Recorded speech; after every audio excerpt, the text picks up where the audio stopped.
Ukraine live briefing. Russia pauses grain deal after Ukraine strikes warships in Sevastopol.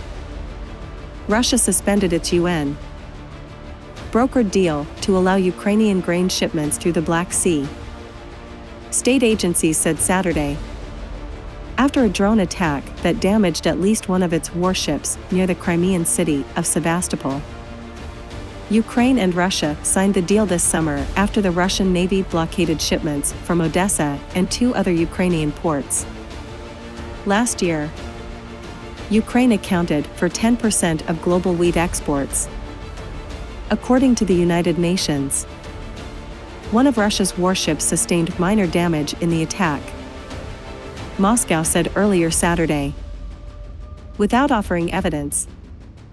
The Russian Defense Ministry accused Britain of training and guiding the Ukrainian unit behind the drone attack, and of being behind explosions that hit the Nord Stream gas pipelines carrying natural gas from Russia to Europe in September.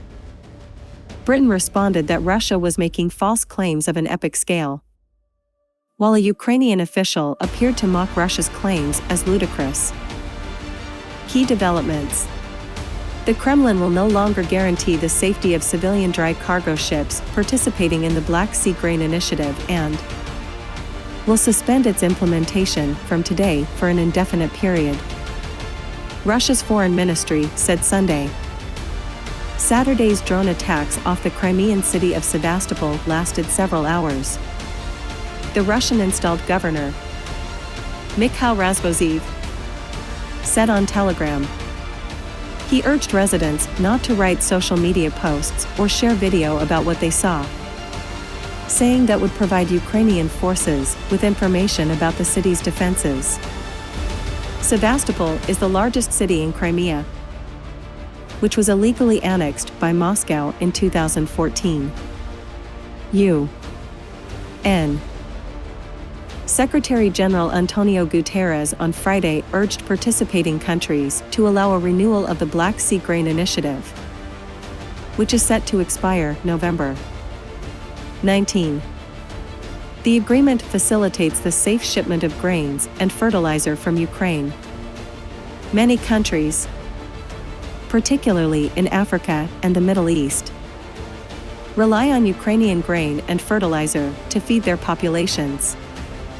The initiative can be automatically renewed if no party objects.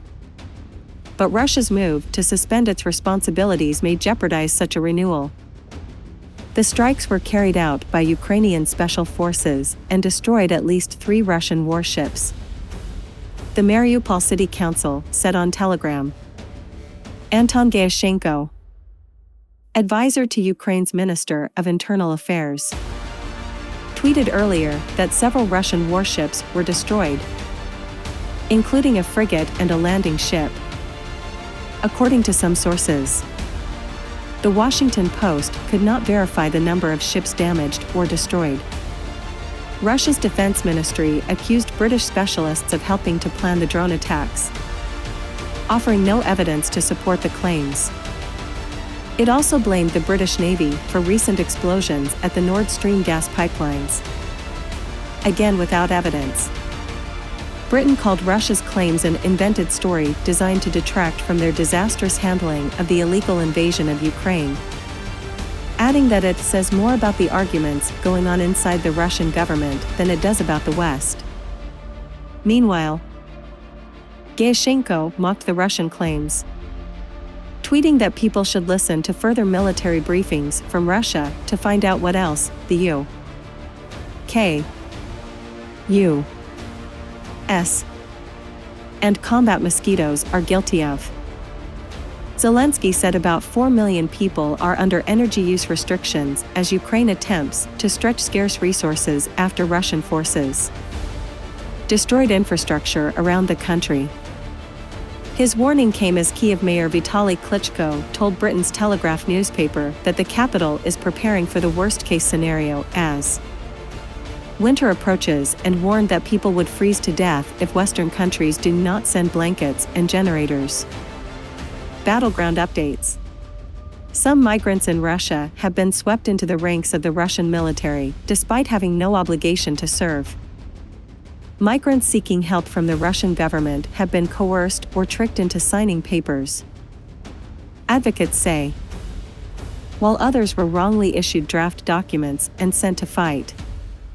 Ukraine and Russia swapped 102 prisoners on Saturday. Ukraine turned over 50 prisoners of war, the Russian Ministry of Defense said. Meanwhile, 52 prisoners returned to Ukraine-controlled territory, including officers and medics. The head of the Ukrainian president's office, Andriy Yermak, said in a tweet, "The removal of the remains of a famous 18th-century Russian statesman from Kherson could be another sign of Russian intent to expedite withdrawal from the occupied southern Ukrainian region," Britain's Ministry of Defense said in its daily update Saturday. Vladimir Saldo, the Kremlin-installed governor of Kherson, claimed earlier this week that the body of Prince Grigory Potemkin had been moved from the cathedral in the regional capital to east of the Dnieper River. Potemkin, the British ministry said, is heavily associated with the Russian conquest of Ukrainian lands.